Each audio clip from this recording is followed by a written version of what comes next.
معمر نے خبر دی انہیں ایوب سختیانی اور کثیر بن مطلب بن ابی وداع نے، یہ دونوں کچھ زیادہ اور کمی کے ساتھ بیان کرتے ہیں۔ وہ دونوں سعید بن جبیر سے کہ ابن عباس رضی اللہ عنہ نے بیان کیا، عورتوں میں کمر پٹا باندھنے کا رواج اسماعیل علیہ السلام کی والدہ ہاجرہ سے چلا ہے۔ سب سے پہلے انہوں نے کمر پٹا اس لیے باندھا تھا کہ تاکہ سارا ان کا سراغ نہ پائیں، وہ جلد بھاگ جائیں۔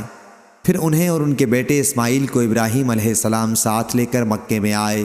اس وقت ابھی وہ اسماعیل علیہ السلام کو دودھ پلاتی تھیں۔ ابراہیم علیہ السلام نے دونوں کو ایک بڑے درخت کے پاس بٹھا دیا جو اس جگہ تھا جہاں اب زمزم ہے، مسجد کی بلند جانب میں۔ ان دنوں مکے میں کوئی انسان نہیں تھا، اس لیے وہاں پانی بھی نہیں تھا۔ ابراہیم علیہ السلام نے ان دونوں کو وہیں چھوڑ دیا اور ان کے لیے ایک چمڑے کے تھیلے میں کھجور اور ایک مشک میں پانی رکھ دیا۔ پھر ابراہیم علیہ السلام اپنے گھر کے لیے روانہ ہوئے۔ اس وقت اسماعیل علیہ السلام کی والدہ ان کے پیچھے پیچھے آئیں اور کہا کہ اے ابراہیم، اس خشک جنگل میں جہاں کوئی بھی آدمی اور کوئی بھی چیز موجود نہیں، آپ ہمیں چھوڑ کر کہاں جا رہے ہیں؟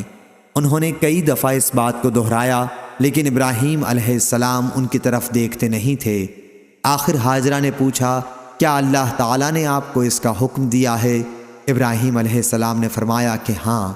اس پر ہاجرہ بول اٹھی کہ پھر اللہ تعالیٰ ہماری حفاظت کرے گا، وہ ہم کو ہلاک نہیں کرے گا۔ چنانچہ وہ واپس آ گئیں اور ابراہیم علیہ السلام روانہ ہو گئے۔ جب وہ سنیا پہاڑی پر پہنچے جہاں سے وہ دکھائی نہیں دیتے تھے تو ادھر رخ کیا جہاں اب کعبہ ہے، جہاں پر ہاجرہ اور اسماعیل علیہ السلام کو چھوڑ کر آئے تھے۔ پھر آپ نے دونوں ہاتھ اٹھا کر یہ دعا کی، اے میرے رب، میں نے اپنی اولاد کو اس بے آب و دانہ میدان میں ٹھہرایا ہے۔ سورہ ابراہیم یشکرون تک۔ ادھر اسماعیل علیہ السلام کی والدہ ان کو دودھ پلانے لگیں اور خود پانی پینے لگیں۔ آخر جب مشک کا سارا پانی ختم ہو گیا تو وہ پیاسی رہنے لگیں اور ان کے لخت جگر بھی پیاسے رہنے لگے۔ وہ اب دیکھ رہی تھیں کہ سامنے ان کا بیٹا پیاس کی شدت سے پیچ و تاب کھا رہا ہے، یا کہا کہ زمین پر لوٹ رہا ہے۔ وہ وہاں سے ہٹ گئیں کیونکہ اس حالت میں بچے کو دیکھنے سے ان کا دل بے چین ہوتا تھا۔ صفا پہاڑی وہاں سے نزدیک تر تھی۔ وہ پانی کی تلاش میں اس پر چڑھ گئیں اور وادی کی طرف رخ کر کے دیکھنے لگیں کہ کہیں کوئی انسان نظر آئے، لیکن کوئی انسان نظر نہیں آیا۔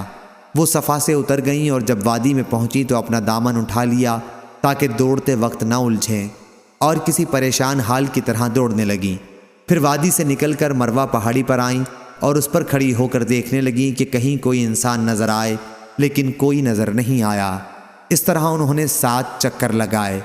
ابن عباس رضی اللہ عنہ نے بیان کیا کہ نبی کریم صلی اللہ علیہ وسلم نے فرمایا، صفا اور مروہ کے درمیان لوگوں کے لیے دوڑنا اسی وجہ سے مشروع ہوا۔ 7ویں مرتبہ جب وہ مروہ پر چڑھیں تو انہیں ایک آواز سنائی دی۔ انہوں نے کہا، خاموش، یہ خود اپنے ہی سے وہ کہہ رہی تھیں، اور پھر آواز کی طرف انہوں نے کان لگا دیے۔ آواز اب بھی سنائی دے رہی تھی۔ پھر انہوں نے کہا کہ تمہاری آواز میں نے سنی، اگر تم میری کوئی مدد کر سکتے ہو تو کرو۔ کیا دیکھتی ہیں کہ جہاں اب زمزم کا کنواں ہے وہیں ایک فرشتہ موجود ہے؟ فرشتے نے اپنی ایڑی سے زمین میں گڑھا کر دیا، یا یہ کہا کہ اپنے بازو سے، جس سے وہاں پانی ابل آیا۔ حضرت ہاجرہ نے اسے حوض کی شکل میں بنا دیا اور اپنے ہاتھ سے اس طرح کر دیا تاکہ پانی بہنے نہ پائے، اور چلو سے پانی اپنے مشکیزے میں ڈالنے لگیں۔ جب وہ بھر چکیں تو وہاں سے چشمہ پھر ابل پڑا۔ ابن عباس رضی اللہ عنہ نے بیان کیا کہ نبی کریم صلی اللہ علیہ وسلم نے فرمایا، اللہ اسماعیل پر رحم کرے، اگر زمزم کو انہوں نے یوں ہی چھوڑ دیا ہوتا، یا آپ نے فرمایا کہ چلو سے مشکیزہ نہ بھرا ہوتا تو زمزم ایک بہتے ہوئے چشمے کی صورت میں ہوتا۔ بیان کیا کہ پھر ہاجرہ نے خود بھی وہ پانی پیا اور اپنے بیٹے کو بھی پلایا۔ اس کے بعد ان سے فرشتے نے کہا کہ اپنے برباد ہونے کا خوف ہرگز نہ کرنا، کیونکہ یہی خدا کا گھر ہوگا جسے یہ بچہ اور اس کا باپ تعمیر کریں گے، اور اللہ اپنے بندوں کو ضائع نہیں کرتا۔ اب جہاں بیت اللہ ہے اس وقت وہاں ٹیلے کی طرح زمین اٹھی ہوئی تھی۔ سیلاب کا دھارا آتا اور اس کے دائیں بائیں سے زمین کاٹ کر لے جاتا۔ اس طرح وہاں کے دن و رات گزرتے رہے، اور آخر ایک دن قبیلہ جرہم کے کچھ لوگ وہاں سے گزرے۔ یا آپ نے یہ فرمایا کہ قبیلہ جرہم کے چند گھرانے مقام قدا مکے کا بالائی حصہ کے راستے سے گزر کر مکے کے نشیبی علاقے میں انہوں نے پڑاؤ کیا۔ قریب ہی انہوں نے منڈلاتے ہوئے کچھ پرندے دیکھے۔ ان لوگوں نے کہا کہ یہ پرندہ پانی پر منڈلا رہا ہے، حالانکہ اس سے پہلے جب بھی ہم اس میدان سے گزرے ہیں یہاں پانی کا نام و نشان بھی نہ تھا۔ آخر انہوں نے اپنا ایک آدمی یا 2 آدمی بھیجے، وہاں انہوں نے واقعی پانی پایا، چنانچہ انہوں نے واپس آ کر پانی کی اطلاع دی۔ اب یہ سب لوگ یہاں آئے۔ راوی نے بیان کیا کہ اسماعیل علیہ السلام کی والدہ اس وقت پانی پر ہی بیٹھی ہوئی تھیں۔ ان لوگوں نے کہا کہ کیا آپ ہمیں اپنے پڑوس میں پڑاؤ ڈالنے کی اجازت دیں گی؟ حاجرہ نے فرمایا کہ ہاں، لیکن اس شرط کے ساتھ کہ پانی پر تمہارا کوئی حق نہیں ہوگا۔ انہوں نے اسے تسلیم کر لیا۔ ابن عباس رضی اللہ عنہ نے بیان کیا کہ نبی کریم صلی اللہ علیہ وسلم نے فرمایا، اب اسماعیل کو پڑوسی مل گئے۔ انسانوں کی موجودگی ان کے لیے دل جمعی کا باعث ہوئی۔ ان لوگوں نے خود بھی یہاں قیام کیا اور اپنے قبیلے کے دوسرے لوگوں کو بھی بلوا لیا، اور وہ سب لوگ بھی یہیں آ کر ٹھہر گئے۔ اس طرح یہاں ان کے کئی گھرانے آ کر آباد ہو گئے، اور بچہ اسماعیل علیہ السلام جرہم کے بچوں میں جوان ہوا اور ان سے عربی سیکھ لی۔ جوانی میں اسماعیل علیہ السلام ایسے خوبصورت تھے کہ آپ پر سب کی نظریں اٹھتی تھیں، اور سب سے زیادہ آپ بھلے لگتے تھے۔ چنانچہ جرہم والوں نے آپ کی اپنے قبیلے میں ایک لڑکی سے شادی کر دی۔ پھر اسماعیل علیہ السلام کی والدہ حاجرہ کا انتقال ہو گیا۔ اسماعیل علیہ السلام کی شادی کے بعد ابراہیم علیہ السلام یہاں اپنے چھوڑے ہوئے خاندان کو دیکھنے آئے۔ اسماعیل علیہ السلام گھر پر نہیں تھے، اس لیے آپ نے ان کی بیوی سے اسماعیل علیہ السلام کے متعلق پوچھا۔ انہوں نے بتایا کہ روزی کی تلاش میں کہیں گئے ہیں۔ پھر آپ نے ان سے ان کی معاش وغیرہ کے متعلق پوچھا تو انہوں نے کہا کہ حالت اچھی نہیں ہے، بڑی تنگی سے گزر اوقات ہوتی ہے۔ اس طرح انہوں نے شکایت کی۔ ابراہیم علیہ السلام نے ان سے فرمایا کہ جب تمہارا شوہر آئے تو ان سے میرا سلام کہنا، اور یہ بھی کہنا کہ وہ اپنے دروازے کی چوکھٹ بدل ڈالیں۔ پھر جب اسماعیل علیہ السلام واپس تشریف لائے تو جیسے انہوں نے کچھ انسیت سی محسوس کی اور دریافت فرمایا، کیا کوئی صاحب یہاں آئے تھے؟ ان کی بیوی نے بتایا کہ ہاں، ایک بزرگ اس شکل کے یہاں آئے تھے اور آپ کے بارے میں پوچھ رہے تھے۔ میں نے انہیں بتایا کہ آپ باہر گئے ہوئے ہیں۔ پھر انہوں نے پوچھا کہ تمہاری گزر اوقات کا کیا حال ہے؟ تو میں نے ان سے کہا کہ ہماری گزر اوقات بڑی تنگی سے ہوتی ہے۔ اسماعیل علیہ السلام نے دریافت کیا کہ انہوں نے تمہیں کچھ نصیحت بھی کی تھی؟ ان کی بیوی نے بتایا کہ ہاں، مجھ سے انہوں نے کہا تھا کہ آپ کو سلام کہہ دوں، اور وہ یہ بھی کہہ گئے ہیں کہ آپ اپنے دروازے کی چوکھٹ بدل دیں۔ اسماعیل علیہ السلام نے فرمایا کہ وہ بزرگ میرے والد تھے اور مجھے یہ حکم دے گئے ہیں کہ میں تمہیں جدا کر دوں، اب تم اپنے گھر جا سکتی ہو۔ چنانچہ اسماعیل علیہ السلام نے انہیں طلاق دے دی اور بنی جرہم ہی میں ایک دوسری عورت سے شادی کر لی۔ جب تک اللہ تعالیٰ کو منظور رہا ابراہیم علیہ السلام ان کے یہاں نہیں آئے۔ پھر جب کچھ دنوں کے بعد وہ تشریف لائے تو اس مرتبہ بھی اسماعیل علیہ السلام اپنے گھر پر موجود نہیں تھے۔ آپ ان کی بیوی کے یہاں گئے اور ان سے اسماعیل علیہ السلام کے بارے میں پوچھا۔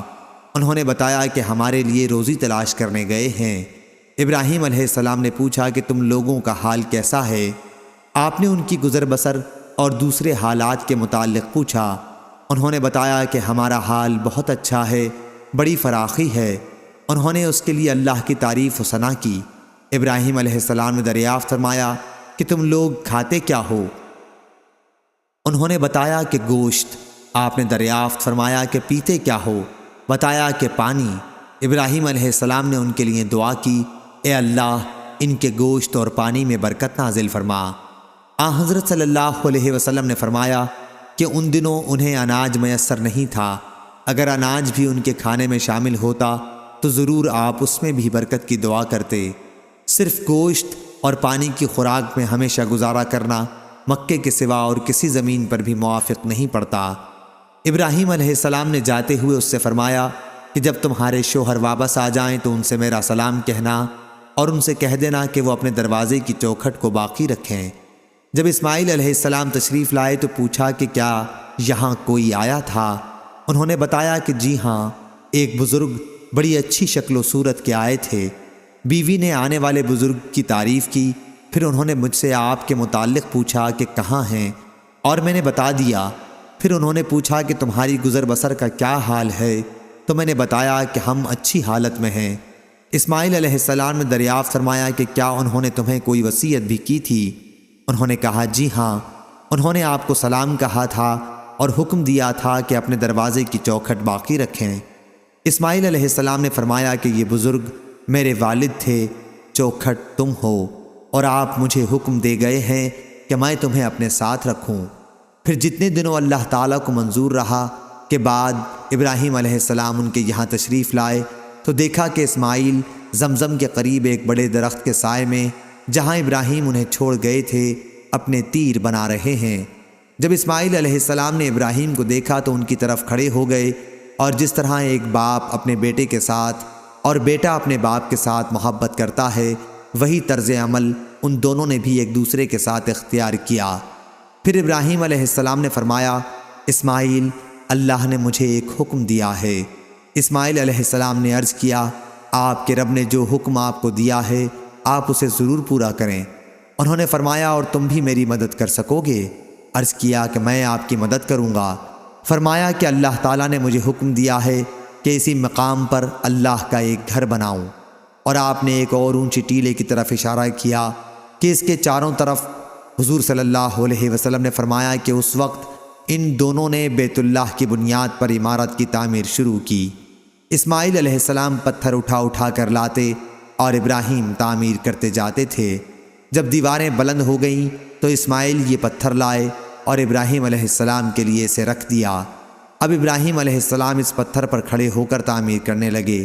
اسماعیل علیہ السلام پتھر دیتے جاتے تھے اور یہ دونوں یہ دعا پڑھتے جاتے تھے، ہمارے رب ہماری یہ خدمت تو قبول کر، بے شک تو بڑا سننے والا اور جاننے والا ہے۔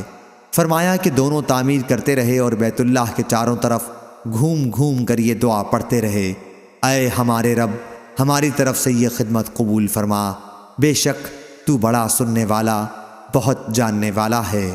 صحیح بخاری حدیث نمبر 3364۔